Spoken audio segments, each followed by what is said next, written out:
Assalamualaikum warahmatullahi wabarakatuh. Perkenalkan, nama saya Fajr Fala Mois dari jurusan Tadris Matematika Fakultas Ilmu Tarbiyah dan Keguruan. Apa kabar teman-teman? Semoga kita sehat selalu dan selalu berada dalam lindungan Allah Subhanahu wa Ta'ala. Stay safe and selalu terapkan protokol kesehatan dimanapun kita berada. Pada kesempatan kali ini, saya akan menyampaikan tentang protokol kesehatan 5M dan pentingnya vaksinasi. Saat ini, masyarakat di seluruh dunia telah terjangkit penyakit coronavirus 2019 atau yang biasa kita kenal dengan COVID-19, yang merupakan pandemi kelima setelah pandemi flu tahun 1918. Dalam hitungan bulan, wabah COVID-19 telah mengakibatkan krisis di berbagai negara di dunia. Sejarah coronavirus bermula pada laporan pertama wabah COVID-19 yang berasal dari sekelompok kasus pneumonia manusia di kota Wuhan, Cina. Sejak akhir Desember 2019, tanggal paling awal timbulnya kasus adalah 1 Desember 2019.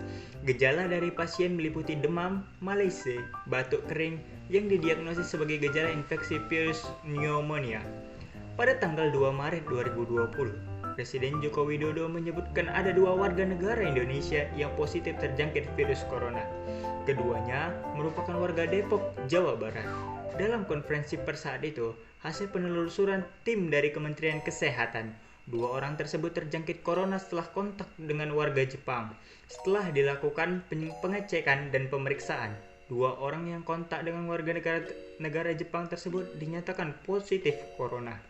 Saat ini, angka kasus COVID-19 mencapai 4.089.801 kasus, terdiri atas 3.760.497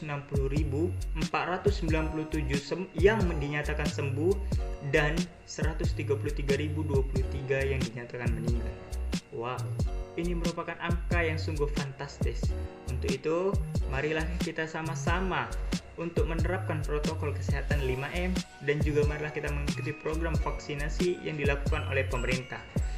Apa itu Prokes 5M? Sebelum mengetahui Prokes 5M, mari kita lihat video pendek berikut terkait tentang bagaimana virus corona menyerang organ tubuh kita. Bagaimana virus corona menyerang tubuh kita?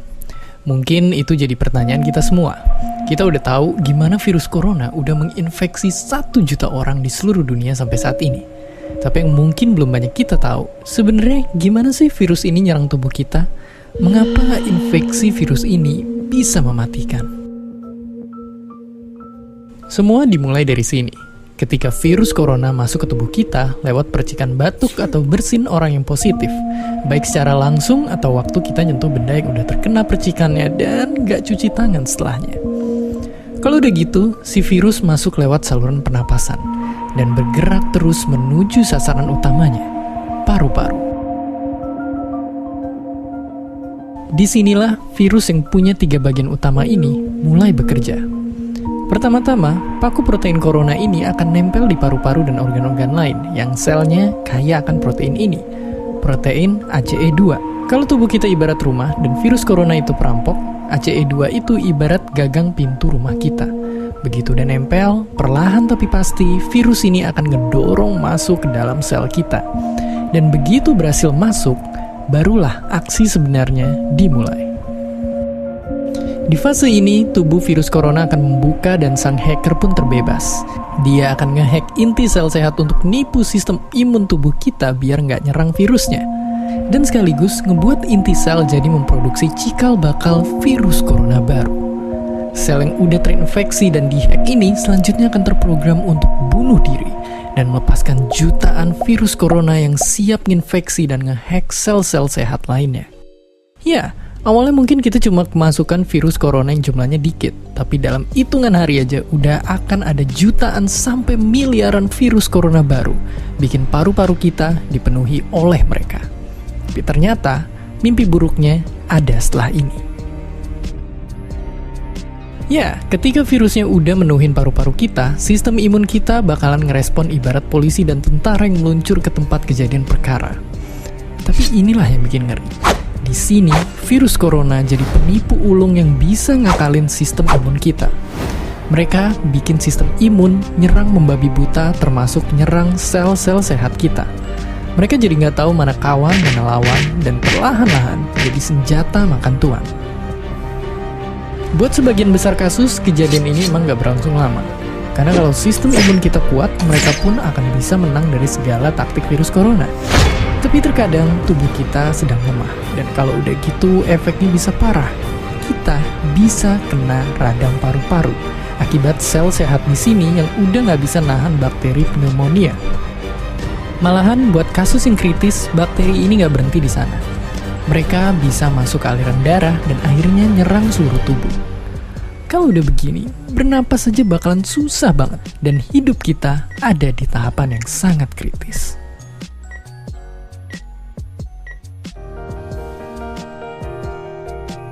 Ya, mungkin dengan fakta-fakta barusan bikin kita takut dan khawatir. Tapi ingat, kita pun punya cara buat memperkuat daya tahan tubuh kita. Makan makanan bergizi. Ya, bukan lagi sekedar 4 sehat 5 sempurna, tapi ikutilah pedoman gizi seimbang yang bisa ningkatin imun tubuh kita. Virus corona bisa parah kalau kita emang sakit, tapi kalau tubuh kita sehat, kita punya harapan untuk bertahan. Dan seperti biasa, terima kasih. Nah, itu dia penjelasan tentang bagaimana virus COVID-19 menyerang sistem imun tubuh kita.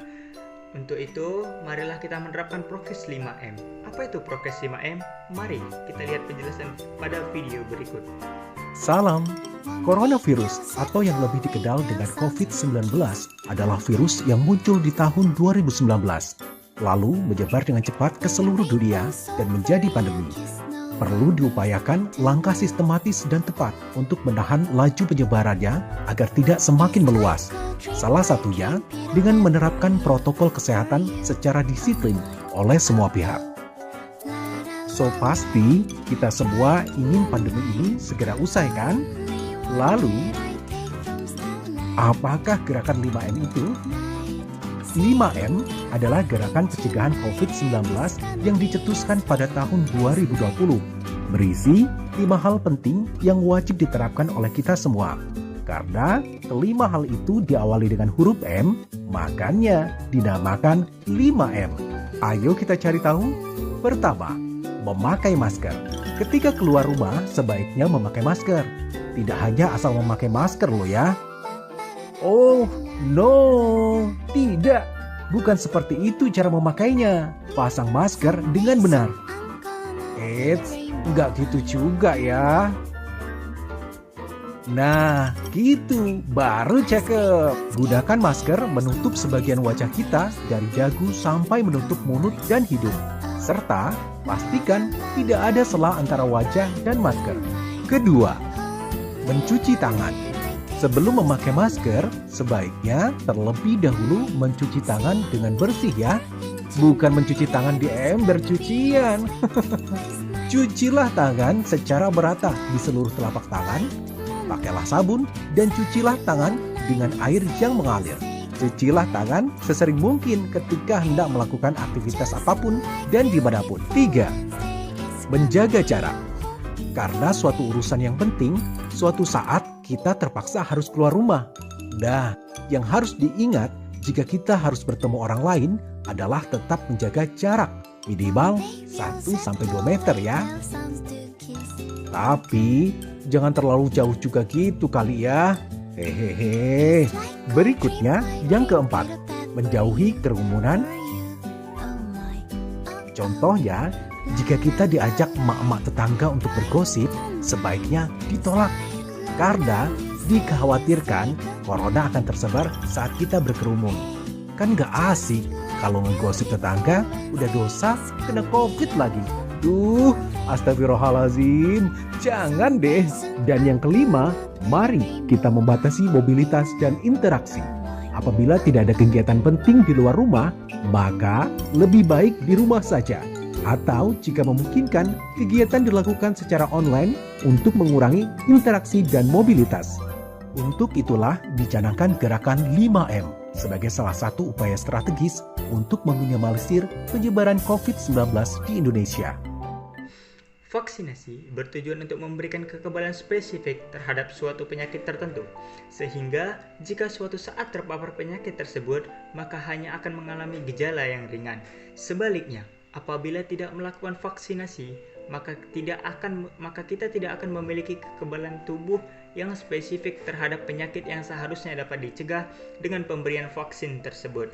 Apabila cakupan vaksinasi tinggi dan merata, maka akan terbentuk suatu kekebalan atau yang disebut dengan herd immunity. Selain itu, COVID-19 juga dapat menjaga produktivitas dan mengurangi dampak sosial serta ekonomi.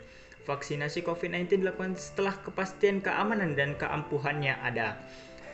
Kelompok prioritas penerima vaksin COVID-19 saat ini adalah tenaga kesehatan yang memiliki risiko terpapar COVID-19. Yang kedua, lansia yang lebih dari usia 50 tahun. Dan ketiga, orang dengan pekerjaan yang memiliki risiko tinggi tertular. Kemudian, vaksinasi akan dilanjutkan ke kelompok penerima lainnya. Mulai dari masyarakat usia 18 tahun ke atas berdasarkan rekomendasi terbaru dari Perhimpunan Dokter Spesialis Penyakit Dalam atau yang disebut dengan PAPDI. Berdasarkan rekomendasi terbaru dari Perhimpunan Dokter Spesialis Penyakit Dalam atau PAPDI, saat ini penyintas COVID-19 harus segera mendapatkan vaksin COVID-19 dengan rentang waktu 3 bulan setelah dinyatakan bebas COVID-19. Hal tersebut dilakukan untuk mencegah terinfeksi COVID-19 untuk kedua kalinya, tetapi dengan varian yang berbeda. Vaksin memiliki lebih banyak manfaat dibandingkan efek samping yang dihasilkan. Vaksin dapat memberikan antibodi yang lebih tinggi, memberikan proteksi terhadap virus COVID-19. Perubahan alami yang dialami ibu hamil membuat sistem imun di dalam tubuh juga dapat berubah. Central of Disease Control telah menyatakan bahwa ibu hamil dan ibu menyusui boleh melakukan vaksinasi COVID-19 untuk menekan proses terinfeksi. Meski begitu, tiap kebijakan tetap berbeda-beda. Di kota Surakarta sendiri, ibu hamil masih belum diperbolehkan untuk melakukan vaksin. Dimanapun berada, alangkah lebih baiknya untuk berkonsultasi kepada dokter sehingga kesehatan dan keselamatan ikut terjamin. Demikianlah yang dapat saya sampaikan tentang prokes 5M dan vaksinasi. Semoga kita tetap diberikan kesehatan. Mari kita menerapkan prokes 5M. Semoga kita terhindar dari wabah penyakit ini dan semoga wabah penyakit ini cepat berlalu di Indonesia. Demikian yang dapat saya sampaikan.